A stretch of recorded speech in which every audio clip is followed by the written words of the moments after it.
Isipin niyong isang pamilya na nakatira sa isang malaking mansyon. May mga mamahaling alahas sa baol at may mga ari-ariang nagkakahalaga ng trilyon-trilyong piso. Pero pagdating ng alas 5 ng hapon, kailangan nilang pumila sa labas para lang makahingi ng isang balde ng malinis na tubig na maiinom. Ganito ang realidad ng Iran sa kasalukuyan. Isang bansang itinuturing na energy superpower dahil sa abubot nilang langis at natural gas, pero sa kabilang banda ay tila nauubusan na ng hininga dahil sa matinding krisis sa tubig. Bago natin himayin ang mas malalim na geopolitical and economic analysis nito, gusto ko lang linawin na ang ating pag-uusapan ay isang personal na pagsusuri batay sa mga datos at kaganapan sa mundo.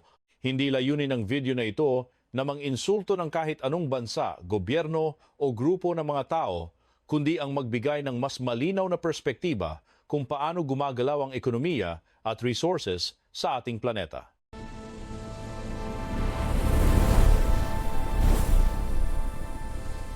Sa tingin ko, ang kasaysayan ng Iran ay isa sa mga pinaka-ironic na kwento sa modernong panahon dahil kaya nitong magpadala ng mga satellite at missiles sa kalawakan, pero hirap itong magpadala ng tubig sa gripo ng sarili nitong mga mamamayan. Kung titingnan natin ng realistiko, hindi lang ito simpleng problema ng kalikasan o dahil mainit sa gitnang silangan, kundi isang masalimuot na bunga ng mga pulisiya at prioridad ng isang estado. Kung ilalapit natin ito sa buhay ng ordinaryong Pilipino, para itong isang pamilyang may malaking padala mula sa OFW na kamag-anak pero paglabas ng bahay, walang mabilihang bigas sa palengke dahil tuyo ang mga palayan at walang kuryente sa buong barangay. Sa mas praktikal na pananaw, ang Iran ay isang babala na ang yaman sa ilalim ng lupa ay walang saysay kung ang mga batayang pangangailangan sa ibabaw ng lupa ay hindi napoprotektahan. Noong taong 2025, naging laman ng mga balita ang pahayag mismo ng Iranian President tungkol sa posibilidad ng water rationing sa Tehran, ang kanilang kabisera na tahanan ng milyon-milyong tao. Isipin niyo ang Manila na may matinding traffic at siksikang populasyon, tapos biglang sasabihin ng gobyerno na baka kailangan nating ilikas ang buong syudad dahil wala ng tubig sa mga dam. Ganyan katindi ang senaryo na pinag-uusapan sa Iran. Ang masakit na katotohanan dito ay hindi lang ito hula para sa hinaharap dahil ang mga reservoir na nagpapatakbo sa kanilang kabisera ay naiulat na nasa pinakamababang antas sa loob ng maraming dekada. Sa madaling salita, ang bansang may kakayahang yumanig sa presyo ng petrolyo sa buong mundo ay kasalukuyang nakaharap sa sarili nitong water bankruptcy na maaaring magpabagsak sa kanilang internal na seguridad. Para sa atin sa Pilipinas, kapag tumaas ang presyo ng diesel o gasolina, ramdam natin ang domino effect sa presyo ng isda sa palengke at sa pasahe sa jeepney. Pero sa Iran, ang tubig ang nagiging mitsa ng mas malaking krisis. Kapag walang tubig, walang agrikultura. Kapag walang agrikultura, tataas ang presyo ng pagkain. At kapag gutom ang tao, doon na nagsisimula ang gulo na walang kahit anong dami ng langis ang makakapigil. Ang unang malaking punto na dapat nating intindihin ay ito. Ang langis ay nagbibigay ng pera at geopolitical power. Pero ang tubig ang nagiging buhay sa mismong ekonomiya. Maaaring may bilyon-bilyong dolyar ka sa bangko mula sa pagbebenta ng krudo, pero kung ang mga industriya mo at ang mga tao mo ay nauuhaw, ang perang iyon ay nagiging papel na lang na walang silbi sa gitna ng disyerto. Ang oil economy ay parang isang ATM para sa isang estado dahil nagbibigay ito ng export revenue, foreign currency at bargaining power sa mga trade negotiations at global politics. Pero ang tubig naman ang nagsisilbing blood circulation ng lipunan dahil ito ang nagpapatakbo ng mga factory, nagpapalamig sa mga power plant at nagpapakain sa mga tao sa bawat household. Dito pumapasok ang Filipino analogy na madalas nating maranasan, ang OFW remittance. Kahit gaano kalaki ang padalang dolyar o riyal sa isang pamilya, kung ang presyo ng bigas ay abot langit, kung ang kuryente ay palaging may rotational brownout, at kung ang gripo ay tuyo, hindi mo masasabing tunay na gumanda ang kalidad ng buhay. Cash flow is not the same as household security at ito ang aral na pilit na natututunan ng Iran sa gitna ng kanilang krisis. Sa Iran, malaki ang papel ng oil sector sa kanilang GDP at ayon sa World Bank, nakatulong pa nga ang recovery ng sektor na ito sa pag-angat ng kanilang ekonomiya sa mga nakaraang taon sa kabila ng mga sanctions. Pero ang pag-angat ng numero sa papel ay hindi nangangahulugang naayos na ang mga butas sa kanilang mga tubo ng tubig o ang mga natunaw na glacier at tuyong ilog sa kanilang mga probinsya. Ang tunay na yaman ng isang bansa ay hindi lang nasusukat sa kung ano ang maaari mong hukayin at ibenta sa labas, kundi sa kung paano mo pinamamahalaan ang iyong lupa, tao at mga institusyon. Ang Iran ay rich in extraction o magaling kumuha ng yaman mula sa kalikasan, pero poor in resilience o mahina pagdating sa paghahanda sa mga krisis na hatid ng pabago-bagong klima at maling sistema. Ang Tehran ay naging simbolo ng kontradiksyong ito. Isang modernong syudad na sentro ng kapangyarihan sa Middle East, pero ang mga residente ay nabubuhay sa takot na baka bukas ay wala nang lumabas na tubig sa kanilang mga lababo. Kapag ang tiwala ng publiko sa gobyerno ay nagsimulang matuyo kasabay ng kanilang mga dam, ang geopolitics sa labas ay nagiging sekundarya na lang sa gutom at uhaw sa loob. Ang ikalawang punto na kailangan nating malinaw ay ang water crisis ng Iran ay hindi lang isang natural disaster o dahil sa climate change lang. Madaling isisi sa init ng panahon ng lahat, pero sa mas praktikal na pananaw, ang kakulangan sa tubig ay kadalasang resulta ng dekada ng maling pamamahala at mga prioridad na hindi nakatapak sa realidad. Isipin niyo ang isang lumang jeepney na biyaheng Monumento Baclaran. Kung luma na ang makina, wala ng maintenance, at laging overloaded ang pasahero, hindi mo pwedeng sisihin ang traffic sa EDSA kapag tumirik ito. Ang traffic o ang init ng panahon ang naging trigger, pero ang tunay na dahilan kung bakit ito nasira ay ang kawalan ng tamang alaga at ang pagpilit sa makina na gawin ng bagay na hindi na nito kaya. Noong taong 2025, dumaan ang Iran sa mga matitinding heat wave na umabot sa higit 50 degrees Celsius sa ilang lugar, habang ang kanilang mga reservoir ay patuloy na bumabagsak. Habang ang buong mundo ay nakatitig sa kanilang nuclear program o sa kanilang tensyon sa ibang bansa, ang mas malaking banta sa loob ay ang overuse ng groundwater at ang mga proyektong infrastruktura na hindi pinag-isipan ang pangmatagalang epekto. Bagamat may kakayahan ang Iran na gumawa ng malalaking dams at mga komplikadong engineering projects, marami sa mga ito ang naging fragmented o watak-watak ang implementasyon. Minsan, ang mga proyektong ito ay ginawa para sa political visibility o para magmukhang progresibo sa mata ng publiko, habang napapabayaan ang mga boring pero crucial na bagay tulad ng maintenance ng mga tubo at pagkontrol sa demand ng tubig. Ang agrikultura sa Iran ang isa sa pinakamalaking gumagamit ng kanilang freshwater resources, kung saan tinatayang nasa 10% ng kanilang tubig ay napupunta sa mga taniman. Ang problema, marami sa kanilang irrigation systems ay luma at hindi efficient, kaya ang malaking bahagi ng tubig ay nasasayang lang bago pa man ito makarating sa mga pananim. Kapag ang gobyerno ay nagbibigay ng mga subsidies o tulong pinansyal para sa pagkain, madalas nilang nakakalimutan na ang tubig ay isang hidden subsidy na hindi nakikita sa resibo pero mabilis na nauubos. Kapag ang allocation ng tubig ay mali, ang unang tatamaan ay ang food security. At kapag kulang ang supply ng pagkain, asahan nating ang inflation ay susunod na parang anino na hindi mo matatakasan. Para sa isang pamilyang Pilipino, ang ganitong senaryo ay madaling intindihin.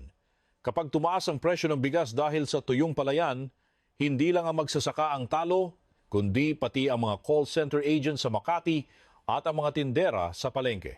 Ang stress sa household budget ay hindi lang usapin ng pera, kundi usapin ng kung gaano kalaki ang isasakripisyo mo para lang makakain at makainom ang iyong mga anak.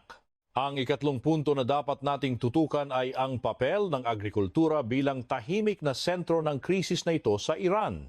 Maraming tao ang naiintriga sa kanilang mga missiles at military power, pero ang mas malaking giyera na kinakaharap nila araw-araw ay kung paano pananatilihing buhay ang kanilang mga taniman sa gitna ng tuyot na lupa. Ang pagnanais ng Iran na maging self-sufficient o hindi umasa sa imports para sa kanilang pagkain ay may lohika, lalo na't madalas silang maharap sa mga international sanctions. Pero sa tingin ko, ang pagpilit na magtanim ng mga water-intensive crops tulad ng trigo at bigas sa mga lugar na wala namang sapat na tubig ay parang pag-utang sa kinabukasan na may napakataas na interes. Para itong isang pamilya sa Manila na araw-araw ginagamit ang kanilang emergency savings para pambayad sa araw-araw na luho. Sa umpisa, mukhang okay ang lahat at mukhang mayaman ka. Pero pagdating ng totoong emergency, dun mo malalaman na wala ka na palang cushion o proteksyon dahil naubos mo na ang dapat ay nakatago para sa mas mahirap na panahon. Sa Iran, ang pag-overpump ng groundwater ay nagresulta sa paglubog ng lupa o land subsidence sa ilang mga probinsya, isang senaryo na nararanasan din sa ilang bahagi ng Metro Manila at Bulacan dahil sa sobrang pagkuha ng tubig sa ilalim. Kapag ang lupa ay lumubog at ang mga balon ay natuyo, ang halaga ng pagbawi o rehabilitation ay mas mahal pa kaysa sa kung ginastos ang pera para sa tamang conservation noong una pa lang. Ang food security na walang water sustainability ay parang isang bahay na napakaganda ng pintura sa labas pero kinakain na ng anay ang mga poste sa loob. Maaaring masabi ng isang bansa na marami silang ani ngayong taon pero kung ang aning iyon ay nanggaling sa huling patak ng tubig ng susunod na henerasyon, hindi iyon tagumpay kundi isang dahan-dahang pagpapakamatay ng ekonomiya. Kapag bumagsak ang local production ng pagkain sa Iran, lalong tumataas ang kanilang pagdepende sa imports at dito na lalong nagiging komplikado ang sitwasyon dahil sa mga sanctions at sa panghihina ng kanilang currency. Kapag ang bansa mo ay may mahinang piso o sa kaso nila, rial, at kailangan mong bumili ng pagkain sa labas gamit ang dolyar, ang presyo sa palengke ay siguradong sisipa pa itaas. Para sa ating mga Pilipino, ito ang tanong na laging nasa isip natin. Kung ang bigas ay imported, ang petrolyo ay imported, at ang pera natin ay walang lakas sa global market, sino ang unang iiyak? Hindi ang mga analyst na gaya ko na nasa harap ng camera, kundi ang mga nanay na kailangang pagkasyahin ng budget para sa ulam at ang mga tatay na nagbabantay ng metro ng kuryente at tubig. Dito rin natin makikita ang ikaapat na mahalagang punto, ang pagkakadugtong ng tubig at kuryente, o ang tinatawag nating Water Energy Nexus. Hindi lang pampawi ng uhaw ang tubig. Kailangan ito para sa power generation, para palamigin ng mga cooling systems ng mga industriya at para sa operasyon ng mga hydropower dams. Kapag nagkaroon ng water shortage, asahan mong susunod ang power shortage at kapag walang kuryente, lalong mahirap mag-pump at maglinis ng tubig para madala sa mga bahay. Noong 2025, ang Iran ay nakaranas ng ganitong perfect storm kung saan ang matinding init ay nagpataas sa demand sa kuryente habang ang mababang antas ng tubig sa mga dam ay nagpabagsak sa kanilang power supply. Isipin nyo ang epekto nito sa isang ordinaryong BPO worker sa Pilipinas na kailangang mag-log in sa gabi pero biglang nag-brown out, o ang isang sari-sari store owner na matutunaw ang lahat ng paninda sa freezer dahil walang kuryente. Sa Iran, ang ganitong mga insidente ay nagresulta pa nga sa pagdedeklara ng mga public holidays para lang mabawasan ang load sa grid at makatipid sa tubig, isang desperadong hakbang para sa isang bansang punong-puno ng enerhiya sa ilalim ng lupa. Maaring may malaking energy resources ang Iran, pero ang resource is not the same as reliability. Kung ang iyong grid ay luma, kung ang iyong mga pasilidad ay apektado ng sanctions kaya walang spare parts, at kung ang tubig na kailangan para sa operasyon ay wala, kahit ikaw pa ang may-ari ng pinakamalaking oil field sa mundo, mauupo ka pa rin sa dilim.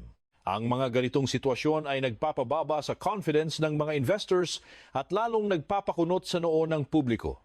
Kapag ang basic services na dapat ay garantisado ng Estado ay nagiging tsamba na lang, ang social pressure ay nagsisimulang mabuo at ang bawat patak ng tubig na nawawala ay katumbas ng bawat piraso ng tiwala na naglalaho. Ang ikalimang punto na kailangang pag-isipan ng maigi ay kung paano ang krisis sa tubig ay dahan-dahang nagiging krisis sa legitimacy o kredibilidad ng isang estado. Sa larangan ng geopolitics at governance, madalas nating marinig ang tungkol sa mga malalaking kasunduan, mga military alliance, at mga grandiosong plano para sa hinaharap. Pero sa totoong buhay, ang tiwala ng tao sa kanilang gobyerno ay hindi nakabase sa kung gaano karaming missiles ang nasa arsenal, kundi sa kung may lumalabas bang malinis na tubig sa kanilang gripo paggising sa umaga. Sa tingin ko, ang krisis sa tubig ay may kakaibang bigat dahil ito ay emosyonal at personal para sa bawat pamilya, Ang mga tao ay may natural na pasensya pagdating sa maraming bagay. Kaya nating tiisin ang mabagal na internet, ang traffic sa kalsada, o kahit ang pagtaas ng presyo ng ilang luho sa buhay. Pero kapag ang usapan ay ang pinaka-basic na pangangailangan para mabuhay, ang tubig at pagkain, ang pasensyang iyon ay mabilis na nauubos at ang frustration ay mabilis na nagiging galit na mahirap kontrolin ng kahit anong propaganda. Hindi ko sinasabing babagsak ang Iran bukas o sa susunod na linggo. Dahil ang mga ganitong krisis ay kadalasang erodes trust slowly, then suddenly, para itong isang pader na may maliit na lamat. Sa umpisa parang wala lang, pero habang tumatagal at lumalaki ang lamat, darating ang punto na kahit anong pintura ang gawin mo, hindi mo na maitatago na mahina na ang pundasyon. Sa Iran, ang inequality sa access sa tubig ay lalong nagpapalalim sa sugat sa lipunan, kung saan ang mayayamang distrito ay nakakakuha ng mas stable na supply habang ang mga mahihirap na komunidad ay kailangang magtiis sa rationing. Kung titingnan natin ng realistiko, ang ganitong inequality ay nagdudulot ng tinatawag nating internal migration.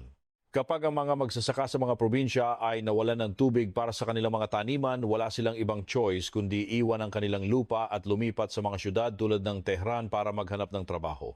Ito naman ay nagre-resulta sa overcrowding sa mga lungsod na lalong nagpapataas sa demand sa kuryente, tubig at mga serbisyo publiko hanggang sa ang buong sistema ay tuluyan ng mabulunan sa tindi ng pressure. Dito natin makikita ang limitasyon ng centralized state power. Bagamat kaya ng gobyerno na magpatupad ng mga emergency measures tulad ng pagpapasara ng mga opisina o paglilimita sa paggamit ng tubig, ang mga ito ay band-aid solutions lang. Ang pagdedeklara ng public holiday para makatipid sa enerhiya ay parang paglalagay ng electric fan sa isang kusinang nasusunog, maaaring lumamig ng kaunti ang hangin sa paligid mo, pero hindi nito pinapatay ang apoy na nasa loob ng mga dingding. Ang structural reform ay nangangailangan ng investment, transparency at pakikipagtulungan sa international community na sadyang mahirap gawin sa ilalim ng matinding sanctions. Noong taong 2025, nang humiling ang mga otoridad sa Tehran na bawasan ang paggamit ng tubig dahil sa mababang antas ng mga dam, naging malinaw na ang geopolitics sa labas ay nawawalan na ng kinang sa mata ng ordinaryong mamamayan. Pwede kang maging bida sa regional chessboard ng Middle East. Pwede kang magkaroon ng leverage sa presyo ng langis.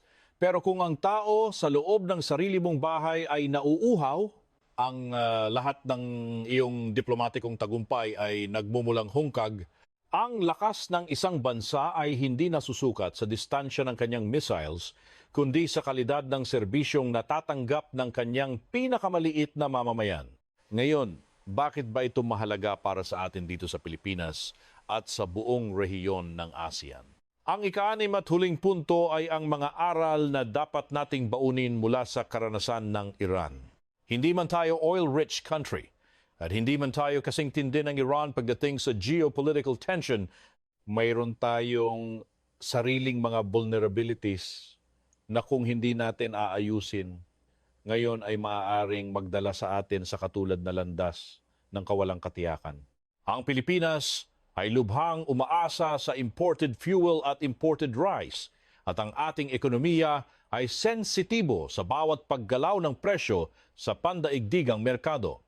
Ang Iran ay nagsisilbing warning sign para sa atin hindi dahil magkapareho tayo ng sistema, kundi dahil pareho tayong vulnerable sa maling resource planning at sa epekto ng climate change.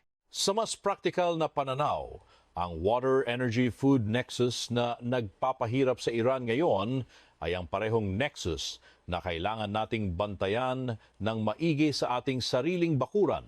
Ang unang aral para sa Pilipinas ay simple pero malalim. Ang food security ay dapat laging kasama ang water security. Hindi sapat na sabihin gusto nating maging self-sufficient sa bigas o sa iba pang produkto kung hindi natin malinaw na naitatala kung saan manggagaling ang tubig na gagamitin sa irigasyon. Sa atin sa Pilipinas, kapag may El Nino, ramdam agad natin ang pagbaba ng antas ng tubig sa Angat Dam at ang kasunod niyan ay ang takot sa rationing sa Metro Manila at ang tuyong palayan sa gitnang Luzon. Kung hindi natin aayusin ang ating watershed protection at irrigation efficiency, ang pangarap nating food security ay mananatiling guhit lang sa tubig. Ikalawa, kailangang nating maintindihan na ang energy security ay hindi lang usapin ng sapat na supply ng krudo o kuryente. Kasama rito ang reliability ng ating grid, ang ating kakayahan na harapin ang mga climate shocks, at ang affordability ng kuryente para sa mga pamilya. Sa Iran, nakita natin na kahit may langis ka, kung ang grid mo ay hindi resilient at ang tubig mo ay kulang para sa cooling, magkakaroon ka pa rin ng shortage. Para sa Pilipinas, ang pag-invest sa renewable energy at sa modernong power infrastructure ay hindi lang green initiative, kundi isang mahalagang aspeto ng ating national security. Ikatlo, kailangan nating tanggapin na ang tunay na mahalagang infrastruktura ay madalas na boring bago sila maging kahanga-hanga. Mas madaling ipagmalaki sa Facebook o sa mga balita ang isang bagong expressway, isang naggagandahang airport o isang dambuhalang tulay dahil nakikita ito at mabilis na nararamdaman ng publiko. Pero ang pag-aayos ng mga tagas sa tubo ng tubig, ang pagprotekta sa mga watersheds, ang pagtatayo ng mga wastewater treatment facilities, at ang mahigpit na regulasyon sa groundwater ay mga proyektong hindi masyadong sexy sa mata ng botante, pero ang mga ito ang tunay na backbone ng isang matatag na bansa. Ikaapat, dapat nating ma-realize na ang geopolitics ay laging nagsisimula sa hapagkainan o sa dinner table ng ordinaryong Pilipino. Kapag may tension sa Middle East na kinasasangkutan ng Iran, tataas ang presyo ng langis sa world market. Kapag tumaas ang presyo ng diesel, tataas ang gasto sa transportasyon ng mga gulay mula sa Benguet at isda mula sa Navotas. Sa madaling salita, ang krisis sa kabilang panig ng mundo ay hindi malayong balita. Ito ay nasa resibo ng iyong grocery, sa presyo ng isang kilong bigas at sa singil sa iyong kuryente. Doon, tunay na nararamdaman ng bawat Pilipino ang koneksyon natin sa pandaigdigang ekonomiya. Para sa mga bansa sa ASEAN tulad ng Vietnam, Thailand, Indonesia at Malaysia, ang Iran ay hindi lang isang geopolitical case study, kundi isang lesson sa resource management. Sa panahon ngayon ng mabilis na pagbabago ng klima at tumitinding kompetisyon sa resources, hindi na sapat ang sabihing mayaman tayo sa resources. Ang tunay na tanong na dapat sagutin ng bawat leader ay, kaya ba nating gamitin ang resources na ito sa paraang hindi sinisira ang kinabukasan ng susunod na henerasyon? Ang yaman na nakukuha sa pagsira sa kalikasan ay isang utang na may napakalaking interes na sisingilin sa atin balang araw. Sa huli, ang kwento ng Iran ay hindi lang tungkol sa langis at tubig. Ito ay tungkol sa balanse ng kapangyarihan at ang responsibilidad ng isang estado sa kanyang mga tao. Ipinapakita nito na ang tunay na kapangyarihan ng isang bansa ay hindi nasusukat sa dami ng oil reserves, sa bilang ng missiles, o sa husay ng diplomatic leverage sa international stage. Nasusukat ito sa kakayahan nitong panatilihing may pagkain sa mesa, may tubig na dumadaloy sa gripo, may kuryente sa bahay, may disenteng trabaho para sa lahat, at higit sa lahat may tiwala ang tao sa sistema. Para sa atin sa Pilipinas, ang pinakamahalagang aral na makukuha natin ay hindi ang huwag maging katulad ng Iran. Ang mas tamang aral ay huwag tayong masyadong malasing sa mga malalaking headline at mga grandiosong pangako habang napapabayaan ang ating mga basic systems. Dahil sa huli, ang isang bansang hindi marunong mag-alaga sa kanyang tubig, pagkain at enerhiya ay parang isang lumang jeepney na may napakalakas na busina pero may butas naman ang tangke ng gasolina. Maaring magmukha tayong malakas sa mapa. Maaari tayong purihin ng ibang bansa para sa ating GDP growth o sa ating strategic location. Pero sa totoong buhay, ang tunay na lakas ng ating bansa ay nagsisimula sa pinakasimpleng tanong. Sa harap ng lahat ng geopolitical shifts at economic fluctuations, may tubig ba ang bawat pamilyang Pilipino na maiinom bukas ng umaga? Kung ang sagot natin dyan ay hindi sigurado, ibig sabihin ay marami pa tayong kailangang trabahuhin bago natin masabing tayo ay tunay na matatag at malayang bansa. Sana ay nakapagbigay ang pagsusuring ito ng bagong perspektiba sa inyo tungkol sa mga kaganapan sa mundo at kung paano ito direktang konektado sa ating mga buhay dito sa Pilipinas. Ang pag-unawa sa mga komplikadong isyung ito ay ang unang hakbang para makagawa tayo ng mas matatalinong desisyon bilang isang bansa. Hanggang sa susunod nating pagsusuri sa mga galaw ng mundo, tandaan natin na ang tunay na kaalaman ay hindi lang sa pagbabasa ng balita, kundi sa pag-unawa sa kuwentong nasa likod ng bawat numero at bawat patak ng tubig.